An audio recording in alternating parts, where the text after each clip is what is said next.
Nested ஸ்ட்ரக்சர்னால் என்னென்னா, இப்போ வந்து நம்ம இது வந்து ஸ்ட்ரக்சர் 1, இது வந்து ஸ்ட்ரக்சர் டேட்டுன்னு இருக்கா, இது ஸ்ட்ரக்சர் 1, இது வந்து ஸ்ட்ரக்சர் 2, ஸ்ட்ரக்சர் ஸ்டூடெண்ட்ஸ்னு இருக்கா.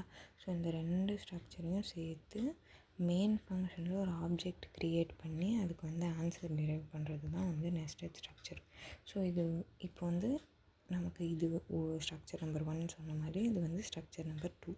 இது ஸ்ட்ரக்ட்டுங்கிறது வந்து நார்மல் கீவேர்டு. இது வந்து நம்ம க்ரியேட் பண்ணுற ஃபங்க்ஷன் நேம். இந்த டேட்டு ஸ்டூடெண்ட்டுன்றலாம் இதெல்லாம் என்ன வேணால் போட்டுக்கலாம். ஸோ நான் என்ன பண்ணுவேன்னா, மெயின் ஃபங்க்ஷனுக்கு எந்த ஸ்ட்ரக்சர் கிட்ட இருக்கோ, ஸோ மெயின் ஃபங்க்ஷனுக்கு இந்த ஸ்ட்ரக்சர் வந்து தூரம் இருக்குது, ஸ்ட்ரக்ட் டேட்டுன்றது வந்து தூரமாக இருக்குது, ஆனால் ஸ்ட்ரக்ட் ஸ்டூடெண்ட்டுன்றது தான் கிட்ட இருக்குது. ஸோ எந்த ஸ்ட்ரக்சர் இருக்கோ அந்த ஸ்ட்ரக்சரை நான் வந்து கால் பண்ணி ஆப்ஜெக்ட் க்ரியேட் பண்ணுவேன்.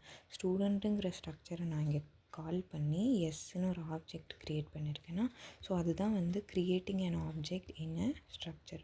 ஸோ எனக்கு வந்து இப்போது நான் ஃபஸ்ட்டு 2 ஸ்ட்ரக்சருங்கிறனால day month year date of பர்த்துக்கு இது ஒரு ஸ்ட்ரக்சராக எடுத்துக்கிறேன்.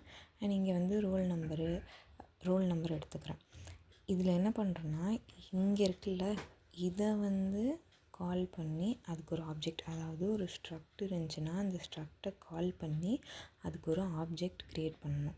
ஆப்ஜெக்ட்டுங்கிறது நீ என்ன வேணால் நேம் கொடுத்துக்கலாம். இப்போ நான் டேட்டுன்றதை கால் பண்ணி டிஓபின்னு ஒரு ஆப்ஜெக்ட் க்ரியேட் பண்ணுறேன். அதுக்கு அடுத்து என்ன பண்ணுவேன், ஸ்டூடெண்ட்டுங்கிறத இங்கே கால் பண்ணி எஸ்ன்னு ஒரு ஆப்ஜெக்ட் க்ரியேட் பண்ணிக்கிறேன். இதுதான் வந்து நெஸ்டட் ஸ்ட்ரக்சர். ஓகே. ஸோ நான் இப்போ வந்து ஸ்டூடெண்ட்டுங்கிறத கால் பண்ணிவிட்டேன். ஸோ நான் என்ன பண்ணுறேன்னா, இங்கே எஸ்ன்னு நான் இங்கே வந்து ஒரு ஆப்ஜெக்ட் க்ரியேட் பண்ணுறேன்ல எஸ்ன்னு, இந்த எஸ்ஸை வச்சு ஃபஸ்ட்டு வந்து இந்த ரோல், ஏன்னா ஸ்டூடெண்ட்டோடைய இதுதான் வந்து ஆப்ஜெக்ட் தான் இந்த எஸ்ஸு. ஸோ எஸ்ஸை வச்சு நான் இதை வந்து திருப்பி கால் பண்ணிக்கிறேன். இங்கே என்னென்னலாம் டிக்ளேர் பண்ணியிருக்கோமோ அது எல்லாத்தையுமே திருப்பி வந்து மெயின் ஃபங்க்ஷனில் ஒரு வாட்டி கால் பண்ணணும். ஸோ நான் என்ன பண்ணுறேன்னா, எஸ்ஸை வச்சு ஃபஸ்ட்டு நான் இந்த ரோலை வந்து கால் பண்ணி முடிச்சிட்டேன். இப்போ எனக்கு அடுத்து டே மந்த் இயர் இருக்குது.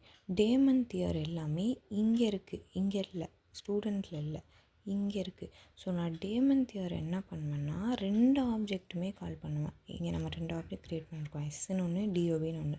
So s.dob.day, s.dob.month. இதே நான் 3 ஸ்ட்ரக்சர் வச்சு போடுறேன்னா, இங்கே வந்து எனக்கு இன்னொரு ஸ்ட்ரக்ட் xyzன்னு ஒன்று இருக்குன்னு வை. ஸோ நான் என்ன பண்ணுவேன்னா, இங்கேருந்து ஒரு ஆப்ஜெக்ட் க்ரியேட் பண்ணியிருப்பேன்னா, ஸோ 3 ஆப்ஜெக்டை கால் பண்ணி இது உள்ளே இருக்க ஐட்டமை வந்து நான் இந்த இடத்துல கால் பண்ணியிருப்பேன். ஸோ நான் சிம்பிளாக இப்போ வந்து இது சொல்லணுன்னா, 2 ஸ்ட்ரக்சர் நான் வந்து எடுக்கிறேன். இந்த 2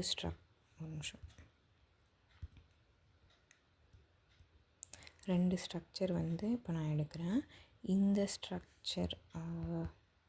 இந்த ஸ்ட்ரக்சருக்கு வந்து இதில் ஆப்ஜெக்ட் க்ரியேட் பண்ணுறேன் டிஓபி.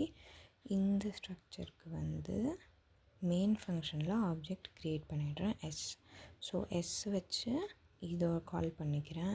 அடுத்து 2 ஆப்ஜெக்டையுமே வச்சு இது எல்லாத்தையும் நான் கால் பண்ணி கடைசியாக வந்து எல்லாத்தையும் வந்து பிரிண்ட் பண்ணிக்கிறேன்.